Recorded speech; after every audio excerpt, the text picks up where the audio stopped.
Palakkad Ottapalam urban ബാങ്കിലെ മുക്കുപണ്ട പണയത്തട്ടിപ്പ് കേസിൽ പ്രതികളായ CPIM മുൻ ലോക്കൽ സെക്രട്ടറിയും ബ്ലോക്ക് പഞ്ചായത്ത് അംഗവുമായ ഭാര്യയും ഒളിവിൽ. തെൻകുറിശി മുൻ ലോക്കൽ സെക്രട്ടറി വാസുദേവനും ഭാര്യ ലക്ഷ്മി ദേവിയും ഒളിവിലാണെന്നാണ് പോലീസ് പറയുന്നത്. 24 എക്സ്ക്ലൂസീവ് വിവരങ്ങളുമായി പാലക്കാട് നിന്ന് ശ്രീജിത്ത് ശ്രീകുമാരൻ ചെയ്തു. ശ്രീജിത്ത്, ബാങ്കിലെ ക്ലർക്കായിരുന്നു ഈ തട്ടിപ്പിന്റെ പ്രധാനപ്പെട്ട ആസൂത്രകൻ. ഈ ക്ലർക്കിന്റെ ബന്ധുക്കളാണ് CPIM നേതാവും ഭാര്യയും. എന്താണ് ഈ കേസുമായി ബന്ധപ്പെട്ട് ലഭിക്കുന്ന വിവരങ്ങൾ? ഈ പ്രതികളെ തേടി പോലീസ് ഇറങ്ങിയിട്ടില്ലേ ഇതുവരെ?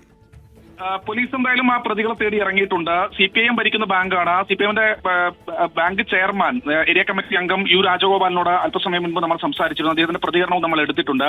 അദ്ദേഹം പറയുന്ന ഒരു വിട്ടുവീഴ്ചയും ഇല്ലാത്ത നടപടി വേണമെന്ന് തന്നെയാണ്. തെങ്കുറിശ്ശിയിലെ പ്രധാനപ്പെട്ട നേതാവാണ് വാസുദേവൻ. മുൻ ലോക്കൽ കമ്മിറ്റി സെക്രട്ടറിയാണ്, നിലവിൽ ലോക്കൽ കമ്മിറ്റി അംഗമാണ്. ബാംബു വർക്കേഴ്സ് യൂണിയൻ CITUവിന്റെ ജില്ലാ നേതാവ് കൂടിയാണ്, CITU ജില്ലാ നേതാവ് കൂടിയാണ്.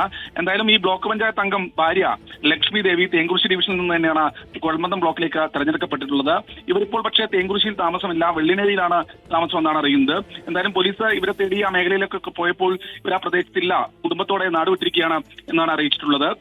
ഇതുകൂടാതെ ഇവരുടെ മകൻ വിവേകും ഈ കേസിൽ പ്രതിയാണ്. ഈ ബാങ്കിലെ ജീവനക്കാരനായ മോഹനകൃഷ്ണനാണ് ഈ പണയം വെക്കാൻ, മുക്കുപണ്ടം പണയം വെക്കാൻ ഇവർക്ക് ഒത്താശ ചെയ്തതെന്നാണ് മനസ്സിലാക്കുന്നത്. ഇയാളാണ് കേസിലെ ഒന്നാം പ്രതി. എന്തായാലും ബാങ്ക് ചെയർമാനോട് അല്പസമയം മുൻപ് സംസാരിച്ചപ്പോൾ അദ്ദേഹം പറഞ്ഞത് ഈ മോഹനകൃഷ്ണന്റെ വസ്തുവകകൾ കണ്ടുകെട്ടാൻ ആവശ്യമായ നടപടി സ്വീകരിക്കുന്നുണ്ട്, അത് കോടതിയിൽ കൊടുക്കാൻ വേണ്ടിയുള്ള നടപടികളിലേക്ക് കടക്കുകയാണെന്നാണ്. വിട്ടുവീഴ്ചയില്ലാത്ത നടപടി വേണമെന്ന് പോലീസിനോട് ബാങ്ക്, ഒറ്റപ്പാലം അർബൻ ബാങ്ക് ഇതിനകം തന്നെ ആവശ്യപ്പെട്ടു കഴിഞ്ഞു. സുഹൈൽ, മുൻ ലോക്കൽ സെക്രട്ടറിയും ഭാര്യയും ബാങ്കിൽ പണയം വെച്ച മുക്കുപണ്ടം ഒരു പ്രശ്നവും കൂടാതെ മുക്കുപണ്ടം പണയത്തിലെടുത്ത് പണം നൽകിയത് ബാങ്കിലെ ജീവനക്കാരനായ ബന്ധു. അങ്ങനെ കേസിൽ നാല് പ്രതികളാണ് ഇതുവരെയുള്ളത്. ഇതിൽ CPIM മുൻ ലോക്കൽ സെക്രട്ടറി അടക്കം പ്രതിയാണ്. ഇവരെല്ലാം ഒളിവിലാണെന്നാണ് പോലീസിന്റെ വിശദീകരണം.